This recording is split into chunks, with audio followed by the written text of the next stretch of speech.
जय जगन्नाथ। आसतु आज बनैबा छतु चिल्ली।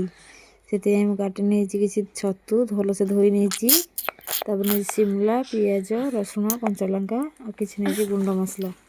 एवं चलतु गोटे पैन रे तेल गरम करवा से प्रथम छतु को भाजीदेवा। छतु बहुत पानी बाहरी थाए। छतु को प्रथम भलसे भाजी नेबा पानी तार पूरा मरला पर्यंत हाई फ्लेम रे भाजिबे।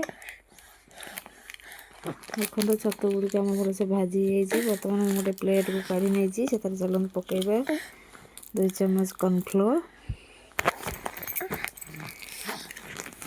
एबे पकेबा आम रखिथे सब गुंड मसला लुण हल्दी ताको सब पकेगी। एबे आम जेहेतु छतु गरम अच्छे गोटे स्पून साहाଯ୍य मिक्स करनेबा गोटे साइड रे रखिदेबा। तापर गोटे पैन रे तेल गरम करके रसुण कंचा लंका को प्रथम भाजी नेबा। तापर शिमला और पियाज को भाजी नेबा।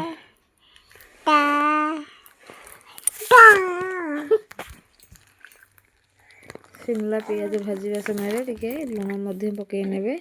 छतुरे तो लुण पकई सारीचे टिके लुण पकईकी आउ टिके भाजी नेबे। देखो तार कलर भी चेंज हो आसलानी। एबे हमें टिके सोया सॉस देवा। तापर टिके चिल्ली सॉस पकाइबा। तापर मु बाटिकी नहीं गोटे टमाटो को बड़ टमाटो बाटिकी नहीं ताकू एथरे पकई नेबा।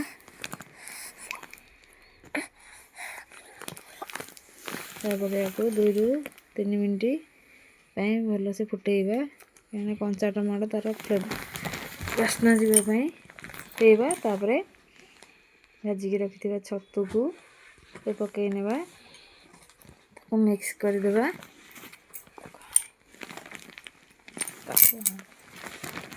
तापर काटिकी रखि धनिया पत्र को पकई नेबा। एबे हमर छतु चिल्ली हो आसलानी। देखो केते बढ़िया देखा जाउची। कलर भी बढ़िया देखा जाउची। खाइबा को बहुत भल लागिबो।